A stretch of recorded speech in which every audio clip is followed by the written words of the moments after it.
All right, we're going to jump into the Word, and our topic this morning is, I just want to take a nap. Amen. Just want to take a nap. We're going to Acts chapter 12, and we're going to be reading from verse 1 through verse 6. This is quite an astounding story. Actually, I was reading it this last week, and all kinds of lights went on in my head. I cannot tell you how many times I've read through the book of Acts. In fact, I think I have portions of the book of Acts memorized, not because I've tried to memorize it, just that I've read it so often. But here I am in Acts chapter 12, and something just jumps out at me. Let me read the first 6 verses, and we're going to start there. It was about this time that King Herod arrested some who belonged to the church, intending to persecute them. So, he arrested them with intentions. He intended to persecute them. And he had James, the brother of John, put to death with the sword. And when he saw that it pleased the Jews, he proceeded to seize Peter also. This happened during the Feast of Unleavened Bread. And after arresting him, he put him in prison, handing him over to be guarded by 4 squads of 4 soldiers each. It's about 16 men. Herod intended to bring him out for public trial after the Passover. So Peter was kept in prison, but the church was earnestly praying to God for him. The night before Herod was to bring him to trial, Peter was sleeping between 2 soldiers, bound with 2 chains, and sentries stood guard at the entrance. We're going to stop there for a minute, and I want to just point out a couple of things. First of all, the writer here is being very specific in the details. And we tend to take things like that for granted. We tend to read through a story. We just read through it. If you're like me and you've read this story a number of times, we just blast through it. And we don't really take note of the details. But the writer here is being specific. Different times in the book of Acts, the writer Luke gets really, really specific, and he gets detailed. Because he is trying to get us to get the point. So in this text, we find that, first of all, Herod has arrested some of the followers of Jesus. They're contradicting the law. Herod doesn't believe in the law. He's not a Jew. But because he's a politician, he wants to please the masses. So he arrests some of the people that are, we call them Christians. They're not yet called Christians in the book of Acts.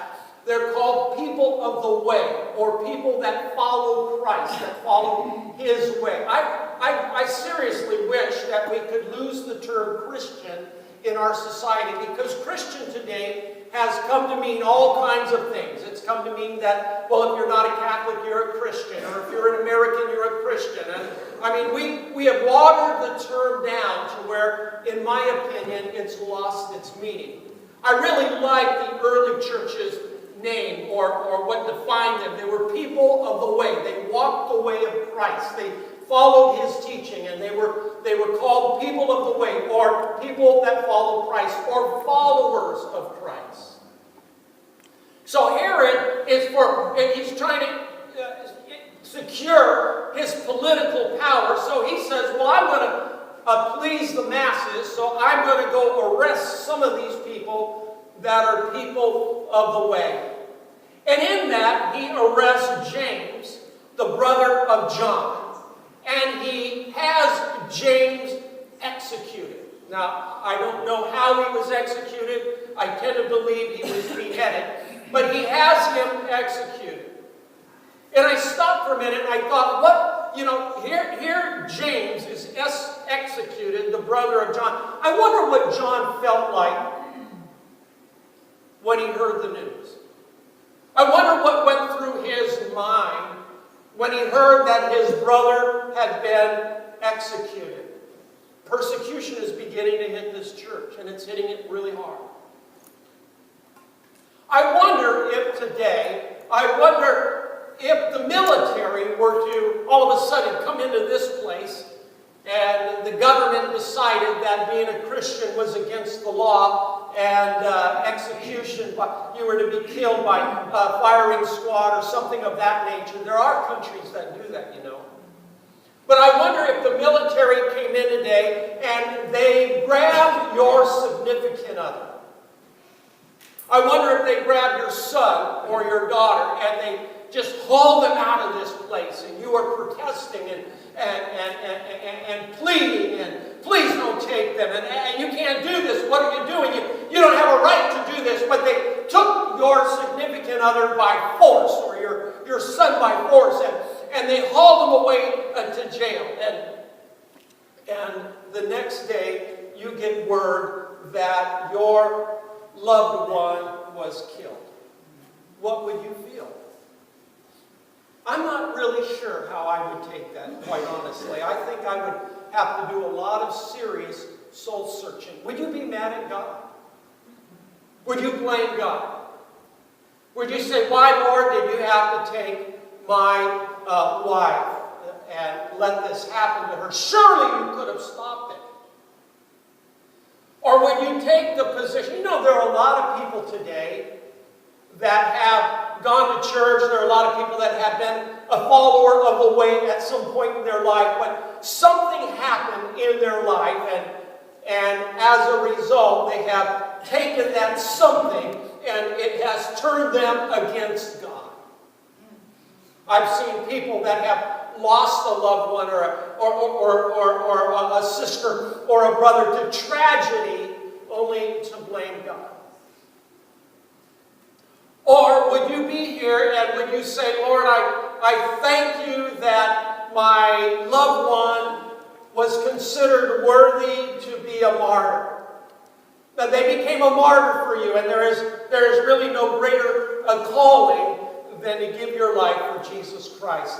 You know, we talk about that and we make it sound easy, but I got a feeling that it would be a little more difficult than we really can imagine.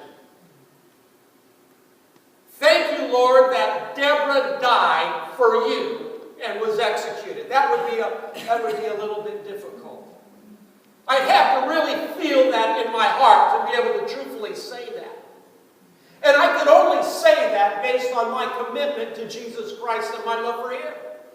I could only say that based on my belief that there is heaven and there is eternity and there is no higher calling than to give up this physical life that we deem so important. We pamper it, we feed it, we buy it all kinds of stuff. We think it's the most important, but I gave it up for you. I think that would be a deciding point for many people whether they're really a follower of Jesus or not. Because at that point you kind of put it all on the line, don't you? Can you rejoice that your loved one was taken from you and killed?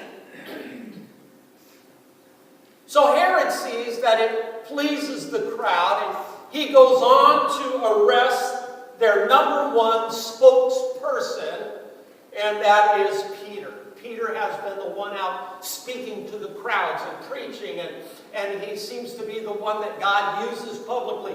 So he says, well, let me go after the head guy and let me arrest Peter. Now you see, we come to this point in the story, and at this point in the story, it would be easy to gloss over the facts. But here again, the writer is going to draw our attention to some very specific things in this story. He says, number one, he says, and Peter was put in prison. Now, some of you have a history of being in jail and in prison, but I guarantee you that this is not Santa Rita. This is not the Solano County Jail. This is a Roman prison where you have no right at all. And your execution is almost guaranteed. This is serious jail. So the writer tells us that he is in jail. He's in prison. And then he goes on to say, he says, but the church is praying earnestly for him. I wonder, I would like to know that if I got arrested and I was going to be tried for being a Christian, that I'd like to know that y'all got together and prayed for me, right? Could I get an amen? You would pray for me, wouldn't you? I mean, you would show up. I know the lowest attendance in church history is a Saturday night prayer meeting. I get that, but if we called one for me, I would hope that you would be here praying for me. So the writer, he makes it a point to let us know the church is praying, but they're not just praying, they're praying earnestly. They're praying with heart. They're feeling what they're praying. They're praying, God, help him. And then the next thing we find out is that Peter is asleep. Now, without the details, this would not mean much to us, but he's given us the details. And he goes on to say he's not only asleep, but he's asleep between two guards, and he has two chains. And there are guards at the cell door. There are two of them stationed there. They're guarding him to make sure he doesn't get away. And all of a sudden, the impact of this story hits us like a ton of bricks. He's asleep. Are you serious? I have a hard time sleeping on my calmest day. I'm in jail.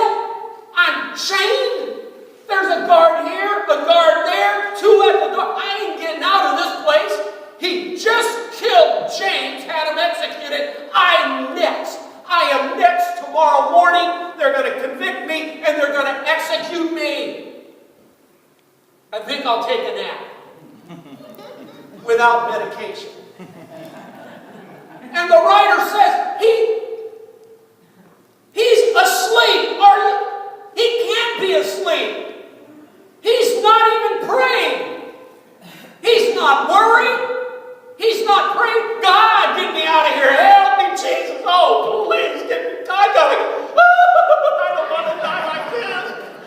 He takes a nap. I bet you those guards are looking at each other going, what?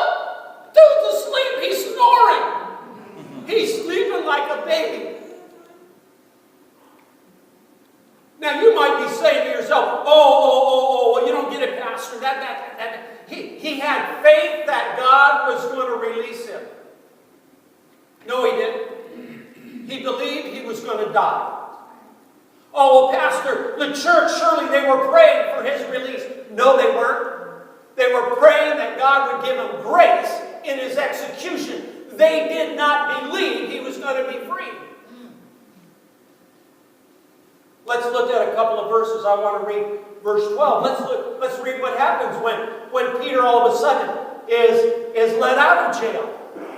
In verse 12 it says, verse 7, I'm sorry. Suddenly an angel of the Lord appeared, and a light shone in the cell. And he struck Peter on the side and woke him up. Can you imagine? An angel shows up. This dude is sleeping so sound, the angel's got to kick him and wake him up. Dude, get up. I don't want to get up. I'm tired and I'm sleeping. Get up, dude. I'm an angel. And all of a sudden, Peter gets up. And he said, and the chains fell off of Peter's wrists. And then the angel said to him, put on your clothes and your sandals. And Peter did so. Wrap your cloak around you and follow me. And the angel told him. And Peter followed him out of the prison. But he had no idea what the angel was doing was really happening. He thought he was seeing a vision. Then he passed the first and the second guards and came to the iron gate leading to the city, and it opened for them by itself. And they went through it, and when they had walked the length of one street, suddenly the angel left him. Then Peter came to himself and said, now I know without a doubt that the Lord sent his angel, and he rescued me from Herod's clutches and from everything the Jewish people were anticipating. He didn't realize that he was free until after he was free. He didn't believe it was happening. He thought he was having a dream because he was so sure he was going to be executed. It's amazing to me. He is so sure he's going to be executed that an angel is leading him out of the prison. And they walk a block away.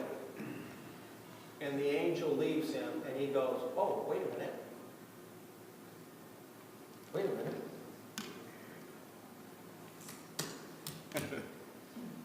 I guess this ain't a dream. I'm really free. Dang, what just happened? Now let's get to the church that's praying earnestly, and I'm going to just continue for a minute and read on in verse 12. It says, and when this dawned on him, he went to the house of Mary, the mother of John, also called Mark, where many people had gathered and were praying. That's where they were praying. They were praying in her house. And Peter knocked at the outer entrance, and the serving girl named Rhoda came to answer the door. And when she recognized Peter's voice, she was so overjoyed, she ran back without opening it and exclaimed, Peter's at the door. Y'all are praying for him to have an easy death. He's standing at the door. I know he's at the door. I recognize his voice. To which all these godly people in all their faith said, you're out of your mind. Boy, I didn't make it up. It's in the text. You're out of your mind, they told her. You are loony. You are crazy. And when she kept insisting it was so, they said, it must be his angel. He's already dead. His angel's here. But Peter kept on knocking, and when they opened the door and they saw him, they were astonished. My point is simply this. Peace, this kind of peace, isn't dependent on what we believe is a possible outcome. You see, sometimes our peace becomes dependent on what we believe the outcome will be. Peter believed the outcome was death. The church was praying for an easy death and grace in his death, not his release. Nobody believed in his release, and yet Peter is asleep. Peace is there despite the possible outcome. Now, I don't know if you're catching that. Peace is supernatural. This level of peace. It's not based on my perception of the outcome. It goes beyond what my perception of the outcome is, and it's a supernatural peace. In fact, Jesus said it this way. We're going to get to this in a minute. But Jesus said, the peace I'm going to give you isn't like the world's peace. It's not like the world gives, because what the world has as peace is dependent on the outcome. If I put a gun to your head and said, I'm going to pull the trigger, get ready to die, I guarantee you there would be no peace in you. This level of peace says, okay, go ahead and do it, and God forgive him when he does it. All right, I'm ready to go. Do it. It's a different level of peace.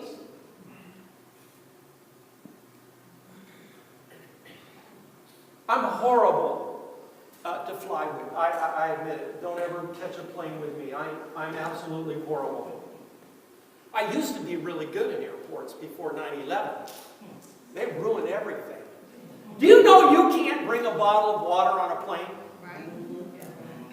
You can't go through the TSA check with a bottle of water. They will take it from you, and then you've got to go in the airport and spend $3 for a bottle of water. It's ridiculous. I had a parking ticket in my back pocket. Do you know that they pat me down because that scanner? First you take your shoes off, then you take your belt off. My pants are wanting to come down. I felt like a gangster walking through holding up my pants, you know. And then they get you in the scanner and they say, put your hands in. I said, I can't. I pull my hands in my hair, I'm going to drop my pants. So I'm spread like that with my hands in the air. Everything is out of my pocket, but that one parking ticket is in my bag. Do you know that they made me pat down? They gave me a pat down because of the parking ticket. I said, this is absolutely ridiculous. But I am so anal about flight. I'm afraid of being late. I'm afraid of missing a flight. I'm really afraid of being the last guy on the plane. Have you ever gotten on a full plane and you're the last guy and everybody's staring at you like, you dummy, you're the one that held this flight up, aren't you? And all the overheads are full and you're looking at one by one and there isn't a space for your bag and you're feeling more and more like an idiot and you're looking for the one seat on the plane that's empty and the guy that's sitting next to it is looking like at you like, don't you try to sit next to me. I fear that more than the plane going down. So I'm so anal. We leave super early in the morning. I've miscalculated everything. I paid extra money for an early bird check-in, right? I paid extra so that we could get in the first boarding sack, right? Because Deborah has to sit next to me because she's afraid of flying. She will grab your hand, your arm, she'll grab your nose, anything she can grab, and put the death grip on it when that plane takes off. I have to be careful to extend my arm, grab the arm, because you're going to squeeze the daylights out of it, because she'll pull your ear, anything, when that plane takes off. So I paid the extra money to get in the first day. So we get there, and we park, and we go through, and we do everything, and we're there. We had lunch. And we're 2 hours early. She is looking at me like you are some kind of dummy. And I trust you with this stuff. You local head make me sit in this airport for 2 hours. So we get on the plane, right? We get on the plane. We take the flight from Sacramento to Phoenix, Arizona. And we have another flight, a transfer in Phoenix we have to grab. I'm cool, man. This is all working well for me. Until I look at the boarding number for our connection flight, and we're at the end of the A list. Goes up to 60. We're like 57 and 58. And I'm thinking, oh my God, plane's going to be full. We're the last people on. Then when we come off, I asked the guy, where is the connection flight? Where is the gate? He said, it's way there. Make a right and go all the way down to the end. And we've got like minutes to catch the flight. There's no peace in me at this point. She has a hurt knee, and I'm telling her, move faster, move faster. She's pleading with me, please wait. I'm going to leave you behind. I'm going for that. Please. We finally get there, and we're at the end there, and we're 20 minutes early. She's looking at me like, you are a double this. I'm panicking that we're not going to be able to sit together. And in my mind, I'm going through all kinds of scenarios, like I'm practicing my pathetic face. I'm going to go up to the guy and I'm going to say, sir, would you give up your seat so we can sit together? I'm seriously, this is all running through my mind. I'm practicing it in my mind. And then I'm practicing what I'm going to do when he looks at me and says, drop dead, no. And then I'm envisioning of being hauled off the plane by the air marshals and bumping my head on the armrest and being all over Facebook and the Channel 2 News. It is all going through my mind, right? But the ironic thing is on the way over, I'm reading a book about creation and how God created our body and all of the atoms and neutrons that flow through us and quantum physics and how our mind works and the number of bones and how God is this great creator. We're awesomely made. And I'm standing in line worrying about all this, and God says to me, can't you trust me for 2 seats? And I said, I can try, but it's not working well. I see a full plane. I'm at the end of the line. Everybody, all these people are getting on. They're taking our seat. We're not going to be able to fly together. We come on the plane and walk around the corner. Half the plane is empty. Because we're at the end of A boarding. There was B and C behind us. And God said, see, I told you. Chill a little bit. Deborah said, you really are a jerk. And I kind of felt the Holy Spirit say just a little bit, I agree with her. I'll have to get together with Dr. John. I don't know if the Holy Spirit calls followers of Jesus Church, but I felt like he said, you really are a knucklehead. I agree with her. She's right. You need to calm down. We'll figure out a word.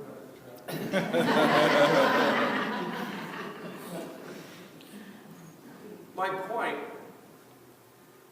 all the anxiety, all the fear, all the adrenaline, when God had it in control all the time. That's what Peter realized. I may be going to be executed, but somehow I trust God has this. And because He has it, I can now go to sleep. That's a level of peace. Jesus said in John chapter 14 and verse 27, He said, peace I leave with you. My peace I give you. I do not give it to you as the world gives. Do not let your hearts be troubled or afraid. There were about 3 things off the top of my head that Jesus gave us that was His. He said, I'm going to give you my peace. Yes. The peace that I have, I'm going to supernaturally give it to you.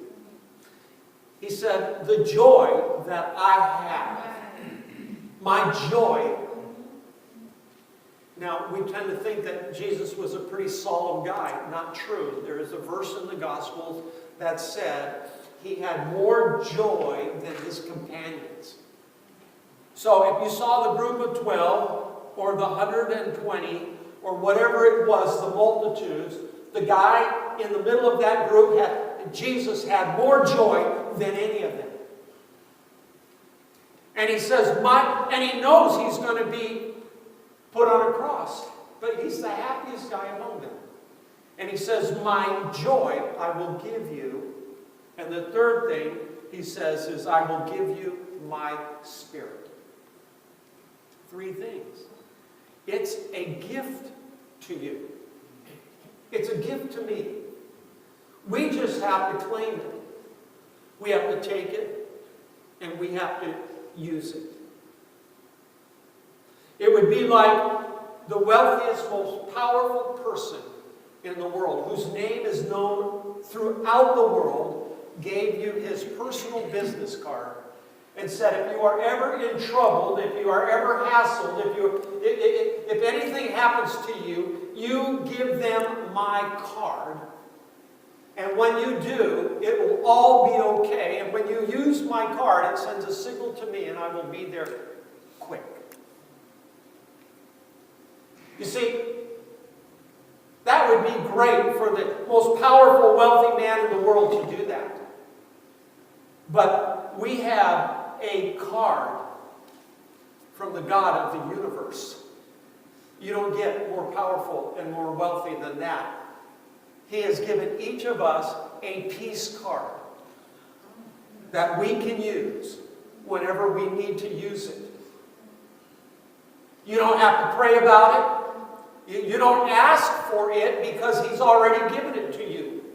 You don't ask for something that has already been given. He says, my peace I give you. It's yours now. Use it. Whenever you are feeling unpeace, pull out the peace card and use it. Proclaim peace in my name because I gave it to you. And when you proclaim it, it will flood your body. Can I tell you another airplane story? One more? Sure. We're on our way back. I've learned my lesson, although we're still really early. We're in Minneapolis, and our plane that is going to take us halfway back is about an hour late, 45 minutes late. I'm thinking connection flight in Phoenix. We're going to miss the connection flight because there's not that much time to get there to the gate anyway. We're going to miss it for sure. So I asked the agent, are you going to put us on another flight? He said, don't worry. We're going to call out the destinations. When your destination is called, go up to the counter. They'll rebook you. We're sitting there. They never call our destination. Now the plane has come in. People are boarding. We don't have time to take care of it. We're getting on the plane, and I'm saying, we're in big trouble. We missed our connection flight. We either spend the night in the hotel, the airport, or if we go to a hotel, our bags are on that plane. We don't have any clothes, no toiletry. I can't even brush my teeth. We're in big trouble. Then you're going to get on a plane tomorrow all stinky poo and nobody's going to want to sit next to you, right? So our plane lands in Phoenix. I go to the guy. I say, our connection flight has already left, hasn't it? And he says, well, as luck would have it, they're holding the plane for you. Whoa. Well, I'm pretty important. So again, with her bag, he said, but they're only holding it for a few minutes. You got to hustle. So off we go. We get to the gate as our number in line is going on. How cool is that? Wow. We get on the plane, half empty because we're in the first boarding group, take a seat. The connecting flight had been delayed because of weather. Wow. And waited for us, not because of me, it waited because it was late.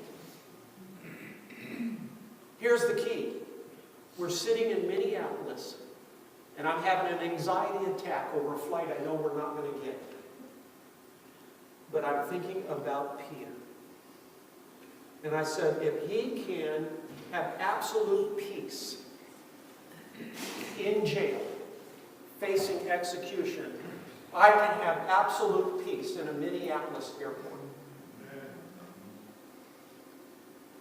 You see, I'm sharing that because I want you to see that the peace is a supernatural peace. You cannot do anything for it. You can't religiously psych yourself up. You can't pray it into you. You can't do anything for it. Jesus gave it to you. And all you have to do is take it and use it. Are you getting that? So it goes like this. We're in Minneapolis. Everybody is crowding the stand where they let you on the gate. They're arguing and they're fighting and they're going, I can't spend the night in the airport. You got to get me on a flight. The gal next to me is going, oh no, this isn't happening to me. This isn't happening to me. I got to get out of here. And I said, Jesus, thank you for the gift of peace. I think I'll use it right now. I take your gift and I speak peace over my mind and my body in this situation. I'm going to chill. And that's exactly what we did. And God took care of it anyway. And if He wouldn't have, and we spent the night in the airport, I'd have had the best sleep ever. Because I was in the peace that He has given me. Some of you need to invoke that peace. You see, there are a lot of Christians that are running around that have never taken the peace that Jesus has given them. You see, it's the peace that makes all the difference. There are people today, believers, there are people in church today that are going to leave church and never experience the peace, never use the peace card that Jesus gave them. They're going to go out and they're going to fret and they're going to argue, they're going to worry, they're going to take medications. How many of you know you can take all the medications you want, they eventually wear off, right? Yes. And you're still back where you were at before you took it. The medication doesn't change the situation. So you've got to take more medication and more medication and more medication, and you still have the same anxiety when it wears off. Jesus said, I gave you my peace. What's wrong with you? Use it. Take it. When you're in a situation, put peace on it. You have the power to do that. Did you know that? Jesus is in the bow of a boat in a storm. What's the story? He's asleep. All the disciples are bailing water thinking they're going down. He's asleep because he has the ability to sleep in a storm. He gave you the same ability. He can do it. You can do it. He gave you that ability. All you have to do is use it. I've told this story before. I'm going to tell it real quick. I have had very few surgeries to date. But the first surgery I had as a young man, as a believer, they took a big tumor out of my neck.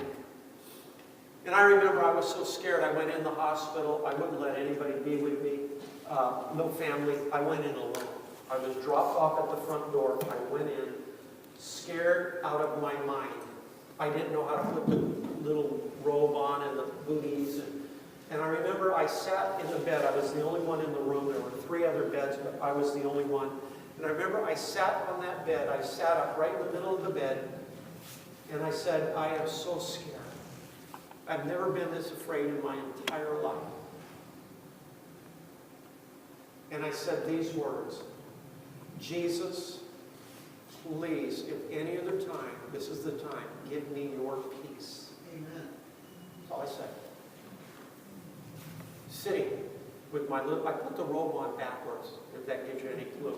I didn't really tie it behind. I was trying to tie it up in front. So I'm sitting in the middle of the bed. I can't explain it, other than all of a sudden, I felt this wave of peace hit me. Kid you not. Felt this wave of peace hit me. And I said, I think I want to take a nap. I laid down in bed and went to sleep. They woke me the next morning. This is in the afternoon. They woke me the next morning for surgery. Got me woken up. And they said, you've already been given a drug to calm you down, haven't you? You know, they give you a shot before. I said, no, I haven't been given anything. They said, well, maybe we should give you something. I said, no, I really don't need it. They wheeled me into surgery. I decided to sit up, which I'm told is a no-no, and I'm watching them operate on all the other people in the cubicles. They realized I'm sitting up. They hadn't sedated me. They ran over, pushed me back down. You can't see that. It'll scare you. I went back to sleep. Supernatural peace that transcends human understanding. Nobody in their right mind should be that calm before a surgery. But I was, because of his peace. I believe that the devil, if he can take anything from you, it's your peace. Because if he takes your peace, he takes your health. If he takes your peace, he takes your testimony to others about Christ. Because you become just like that. You become like the world. They don't have a peace card. You do. They don't. But if you don't use it, you become like them. And then the question is what's the difference? What makes you different than them? You went to church? Is that what makes you different? That you sat in church for an hour and a half? What makes you different from the world is you have the peace of Jesus Christ. They don't. So while they're freaking out, you can sit calmly by and just be peaceful.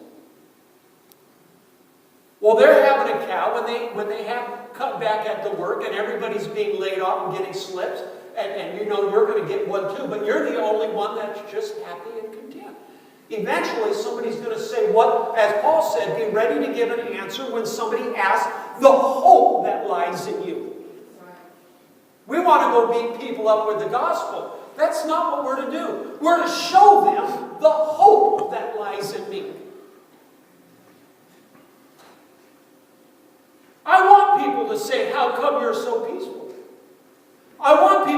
how come that didn't rile you? How come you walk with a different confidence than other people? I want people to see that in me. And then they ask me, why? And then I can say, it's because of Jesus Christ. He gave me his peace.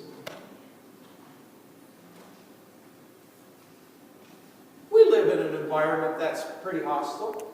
There's some gunfire around us. There's some mean people sometimes. There's some people that don't like me sometimes.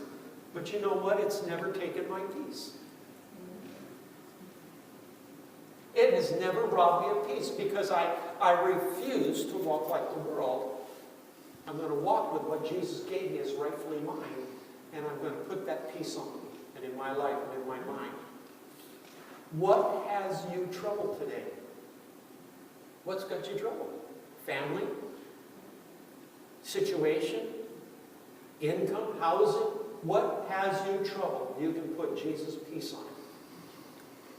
And walk out of here, and it'll never bother you again. Amen? Amen? I began to pray a prayer. God, show me everything in my life that robs me of peace. Everything. I don't shake hands with people because my hands are really messed up. They blister. They heal. They blister. They heal. They blister. They heal. You know what it is? Dermatologists, everybody's try to figure out what's going on with me. That's why I give everybody the bump. Because I just really can't shake hands right now. You know what it is? Anxiety. Anxiety, isn't that something? Pastor of City Church, filled with anxiety, I can't shake your hand. It's amazing to me. God had begun to show me what causes my anxiety in life. What causes all the anxiety in life? He's beginning to identify. See, because I'm praying, God, heal me. I'm praying, God, heal me. And God said, I can't heal you if you're not going to take my peace, because it is the lack of peace in your life that's causing the problem. You know, when we pray for God to heal us, sometimes he does it by giving us knowledge about the situation. Yes. That's the road to healing, right? We just think he's going to, boom, zap us, and we're going to get up and go, woo, I'm healed, I'm doing okay now. But sometimes God will let you stumble on the wisdom as to why the situation is there. Right.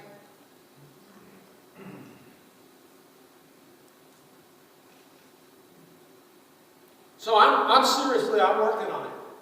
I'm seriously working on it. I walked in here this morning, a lot of things that would cause me anxiety. I said, nope, nope, nope, nope, nope, nope. Nope. Peace of Jesus Christ. Peace of Jesus Christ. Peace of Jesus Christ. Nope. I'm not going to let it bother me. They're going to tell me how much is in the deposit today later in the afternoon. I'm going to get a text. Normally, I'd freak. How am I going to pay the bill? Nope. Nope. Peace of Jesus Christ. Peace of Jesus Christ. He gave me peace. For once in my life, I'm going to take it and I'm going to apply it to everything. Everything. All right, let's stand together. Amen. Let's all stand together. I'm going to invite you as we close. I'm going to invite you to take a minute and think, what is it in your life that is robbing you of peace? Just identify it. It might be a couple of things. It might be a zillion things. But I want you to identify what is robbing you of peace. You may be like me and you might not be able to identify it all, and you have to ask the Holy Spirit. You know, sometimes we get so used to the anxiety, we don't know how to separate it by what causes it. And we have to ask the Lord to show us, what is it that causes anxiety in me? What is it that does it? I believe if you ask him, he'll begin to tell you. And then I'm going to invite you to do like I do. Put the peace of Jesus Christ on. And then Jesus said, now don't let your heart be troubled. That's something you have to do. Don't let your heart be troubled. Once you put my peace on it, walk in peace. Amen?